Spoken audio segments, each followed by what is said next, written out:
कभी कभी जंगल की खामोशी भी बहुत कुछ कह जाती है। ये कहानी है एक छोटे से जंगल की, जहाँ था एक तालाब और उस तालाब के किनारे एक आम का पेड़। वही पेड़ जो हर साल मीठे मीठे रसीले आमों से लद जाया करता था। वहीं एक भूखा बंदर खाने की तलाश में आता है और आम के पेड़ को देखकर, अरे क्या बात है यार, इस पेड़ के आम तो जैसे जन्नत का स्वाद है। ऐसा लगता है जैसे जिंदगी का असली मजा है, ना कोई फिक्र ना कोई चिंता। जैसे ही एक और आम तोड़ने जाता है तो उसकी नजर नीचे तालाब पर जाती है। बंदर चौंक कर, अरे ये क्या हो रहा है नीचे? ये मछली इतनी बेचैन क्यों दिख रही है? बंदर जल्दी से पेड़ से उतरता है और तालाब के किनारे आकर मछली से बात करता है। अरे बहन, क्या हुआ? इतनी उदासी क्यों है तेरे चेहरे पर? तू तो हमेशा चंचल दिखती है, आज इतनी शांति क्यों?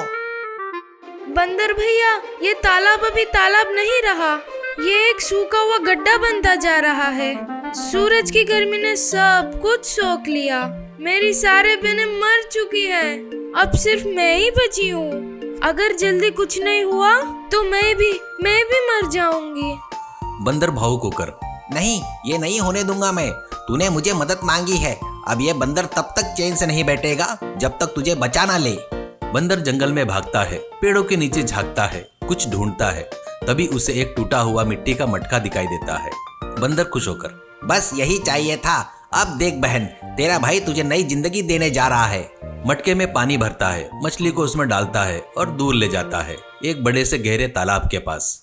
बंदर पानी में डालते हुए, जा अब खुलकर तैर, ये तालाब तुझे जिंदगी देगा। मछली, बंदर भैया, आप तो मेरे लिए देवता बनकर आए हो, ये कर्ज मैं कभी नहीं भूलूंगी। बंदर हंसते हुए, कर्जा वर्जा की चिंता छोड़ो बहन, जंगल में एक जानवर का दूसरे के लिए होना असली इंसानियत है। ओह माफ करना, जानवरियत है। दोनों हंसते हैं। काफी दिन बीत जाते हैं। गर्मी और सूखा बढ़ चुका था, पेड़ सूखे, फल गायब। बंदर भूखा थका हुआ जंगल के किनारे भटक रहा था। बंदर पेट पकड़कर, लगता है किस्मत ही रूठ गई, 4 दिन से कुछ नहीं खाया, एक आम भी नहीं, अब तो घास खाने को भी दिल कर रहा है।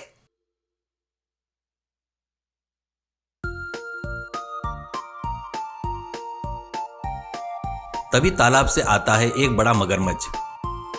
अरे अरे, कौन है जो जंगल के राजा जैसा लगता है, लेकिन हालत तो भिखारी जैसी है। अब तू भी मजाक उड़ा ले भाई, भूख ने तो आत्मा तक को चबा लिया है। अरे तो सुनो, तुम्हारी किस्मत बदल सकती है। इस तालाब के उस पार एक फलों का बाग है, पके हुए मीठे फल, जितना चाहे उतना खा लेना। अगर कहो तो अपनी पीठ पर बैठा कर मैं ले चलूं। सच में? तो फिर देर कैसी, चल भैया, तू तो मेरा देवदूत निकला। बंदर मगरमच्छ की पीठ पर बैठता है और दोनों तालाब के बीच पहुंचते हैं।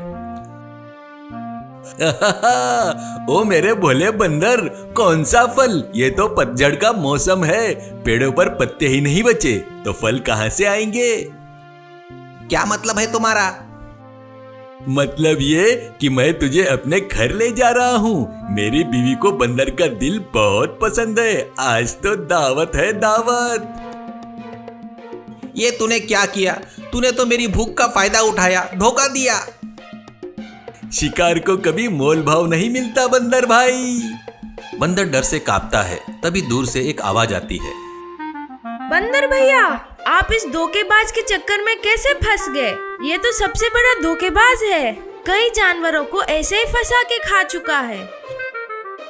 बहन, इस बार लगता है अब नहीं बच पाऊंगा।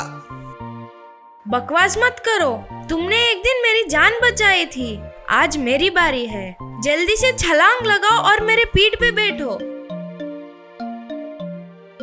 बंदर हिम्मत जुटाता है और मगरमच्छ की नजरों से बचकर मछली की पीठ पर कूदता है।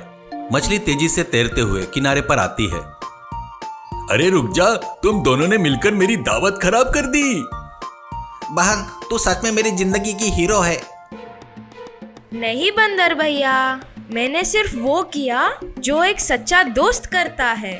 फिर दोनों अपने अपने रास्ते निकल जाते हैं। कहानी की सीख, जो दिल से भलाई करता है, वक्त आने पर उसे वही भलाई बचाकर ले जाती है।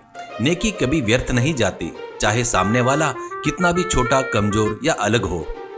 हमारे हमारी कहानी को देखने के लिए चैनल को सब्सक्राइब करो और बेल आइकन को क्लिक करो।